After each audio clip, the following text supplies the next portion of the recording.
প্রথমবারের মতো ঢাকায় নাসার প্রধান নভোচারী জোসেফ এম আকাবা দুদিনের এই সফরে নিজের ৩০৬ দিনের মহাকাশ অভিযানের অভিজ্ঞতার গল্প শোনালেন রাজধানীর প্লে পেন স্কুলের শিক্ষার্থীদের।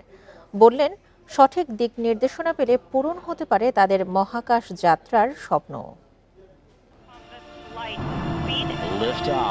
মহাকাশ মহাশূন্য নিয়ে কৌতূহল অন্তহীন।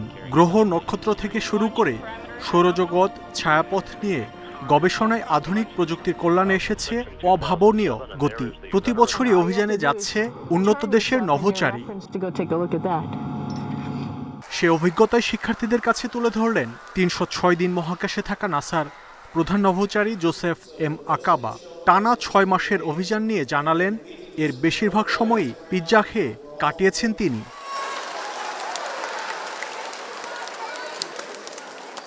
বিজ্ঞান প্রযুক্তিতে নাসার অবদান ও মহাকাশ গবেষণা থেকে বিশ্ব কিভাবে লাভবান হতে পারে সে প্রসঙ্গ এসেছে তার ভাষ্যে।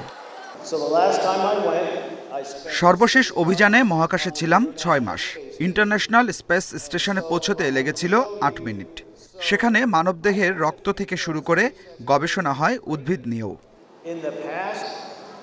মহাকাশ থেকে পৃথিবীতে ফেরার পর জীবনযাপনে কি পরিবর্তন আসে, শিক্ষার্থীদের এমন প্রশ্নেও জবাব দেন আকাবা।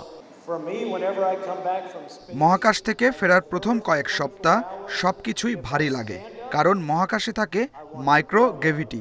এ কারণেই স্বাভাবিক হতে বেশ কিছুদিন সময় লাগে। ৪৫ দিন থাকতে হয় রিহ্যাবিলিটেশনে। নানা পরীক্ষা নিরীক্ষার পর মেলে মুক্তি।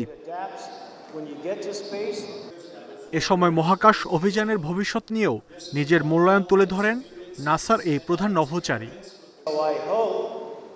নভোচারীরা এখনও চাঁদের বাইরে কোথাও পৌঁছতে পারেননি, তবে এর বিস্তৃতি ধীরে ধীরে বাড়ছে। মহাকাশের সবচেয়ে ভয় আগুন নিয়ে।